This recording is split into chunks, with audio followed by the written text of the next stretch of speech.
Naoya Inoue makes a successful defense of his unified world bantamweight title, stops Jason Moloney in 7 rounds. There's really not a lot to say about this fight. I watched it this morning. It was really as I expected. Jason Moloney, I've seen him fight before. He's okay. He's a decent fighter, but I was never convinced he'd cause Naoya Inoue any real problems in this fight. I kind of thought it'd be pretty straightforward. Pretty straightforward win for Naoya Inoue. I actually thought it would happen a lot earlier than it did. I know Moloney is quite big for the weight, and Inoue is the one moving up, and he did, to me, from my money, he looked the bigger guy in there. But in terms of the skill, punching power, just everything, Naoya Inoue was on top for my money. Well, it was always going to be on top, So how the fight went, it reminded me a bit of, what was the guy's name? I can't remember the guy's name now. His name slips my mind. But he fought him on that Superfly card in LA a couple of years ago. Reminded me a bit like that, where it was one guy who had ambition, but once he felt the power, he was just really trying to just keep Inoue off him. And that's kind of how Moloney was doing. It almost seemed like he was just trying to keep Inoue off him and just try and get what little offense he could in. But Inoue was just landing shots, left, right, and he was really breaking down. Jason Moloney is the best way to describe it. Dropped him with a lovely, lovely little counter left hook in the 6th round. And for my money, the right was on the wall then and there. The 7th round, which is the round it was actually stopped in, believe it or not, up until Jason Moloney got caught and got dropped and knocked out because it was a KO, he was having his best round in that round. It seemed like Inoue was kind of starting to slow down a little bit, just ever so slightly, and Jason Moloney was getting some offense in.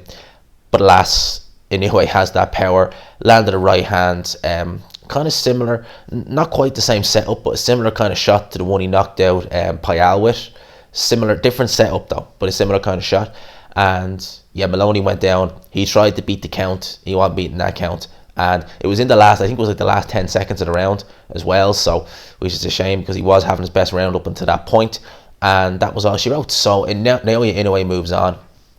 Who will he fight next? I'd like to see him personally get the Casemiro fight. I think that's a good fight. I think it's a competitive fight. Casemiro seems to be with PBC now. I mean, originally that fight was set to take place in April this year before everything that went on.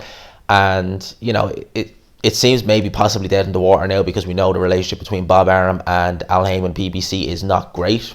And Casemiro being a PBC guy now, by the looks of things anyway, it's not filling me with confidence that we're going to see that fight. Some people have said they want to see Inoue move up. I mean, possibly, yeah. I mean, he could. I think he wants to get the WBC title. I think he wants to avenge that loss that his brother took against Ubale, if I'm saying the name right.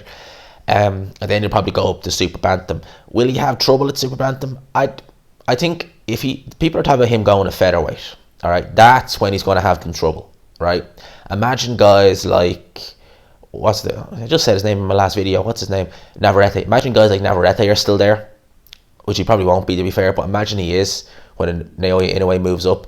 Then he's going to start having problems. I think he'll have problems at featherweight anyway, because I think that going from light fly all the way up to featherweight, that's really where you're going to plateau. And that's where you're going to start having problems. That's where the guys are going to be like, nah, I can take your power, mate, and you try and take mine. So that's where I see him having trouble. But for now, enjoy the highlight reel knockouts, enjoy the destruction from the monster.